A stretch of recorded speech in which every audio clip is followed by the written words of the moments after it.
Hey,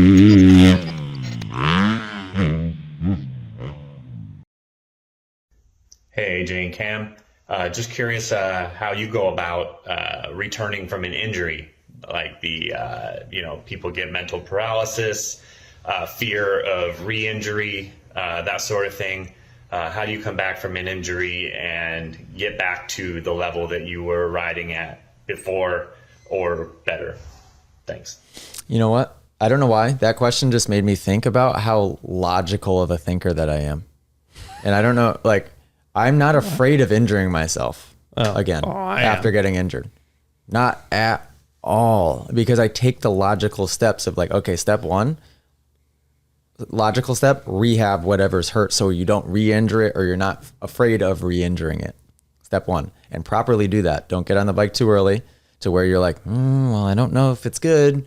Because then you're going to be thinking about it and then you're probably going to hurt it again. Heal whatever needs to be healed. I'm pointing at my knee because I tore my ACL in this knee. Heal the knee properly so that when you do get on the bike, there is no logical reason to be concerned about it. That's step one. That way you could have pure confidence that you're fine for that specific thing. Then take the logical steps to just become a better rider when you take time off, which is to do a reset. Ride a turn track only. Do the 4 sets that I would teach, stand up only, 1 hand drill, feet on the pegs while sitting drill, and normal. And rotate through those 4, both directions around a turn track for 2 weeks straight. Assuming that you ride 3 days a week. If you don't ride 3 days a week, if you ride 1 day a week, do it for 4 weeks straight. Turn track only, reset technique, reset everything. And then by the time you get back to going to a track, that 4 weeks later, after you rehab the leg, after you fixed whatever small mistakes that you would make in technique, footwork, whatever it is, then you're not going to be nervous about getting hurt again.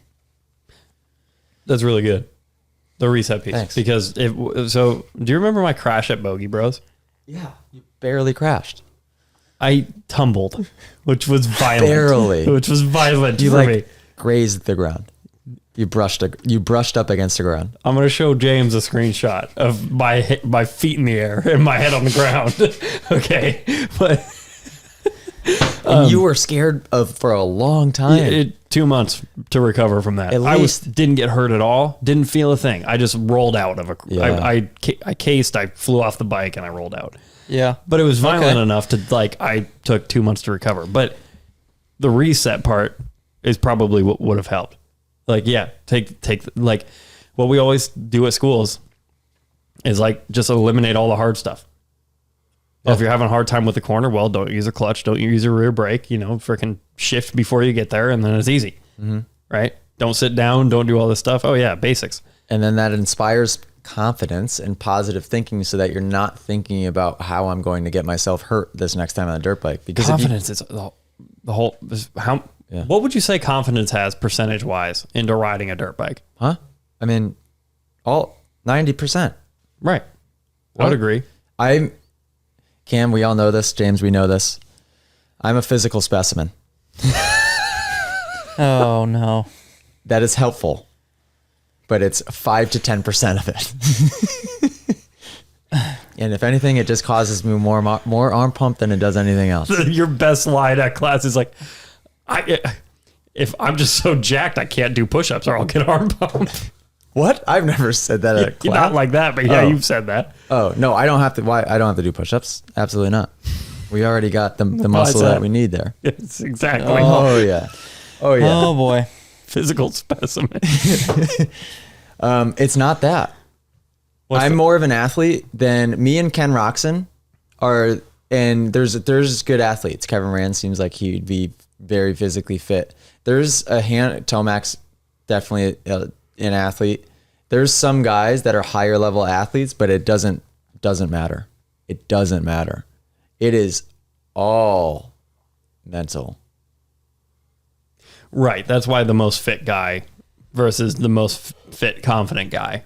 The fit confident guy takes the crown. You need that piece of the puzzle 100%. Well, that's what explains to Eli and Sexton this year. I was going to say they were a minute faster because of their confidence, not because of There's no way they were that much more fit than all the other guys. No, or that much more fast. They're not. It's all- Fast, that much faster. They're not. Yeah. They They can't aren't. be.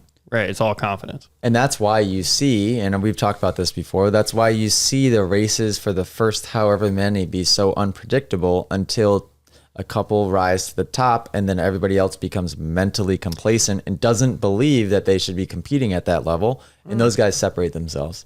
You're so right. That's obviously all that is mental. You're so right, actually. Have you never thought about it that way? No.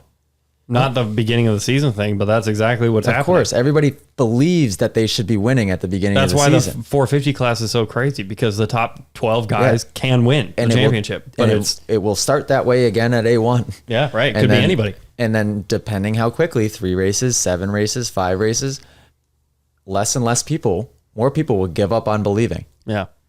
And Ken then- Roxon could do it if he had a. But more and more people give Yeah, up on like- believing until only one person believes that they can win, and then that person is the one that wins. You know what's crazy? How amazing is that? That's like a metaphor on life. Yep. You get all these 4, 5, 6-year-old kids, and they're like, I want to be an athlete. I want to be an astronaut. And slowly but surely, all of them just start giving up on it Yeah. until the delusional crazy ones Right. end Do up it. eventually doing it. Exactly. Hey guys, if you enjoyed this clip and you want to watch full episodes of the podcast and send in video questions of your own, head over to club.themotoacademy.com.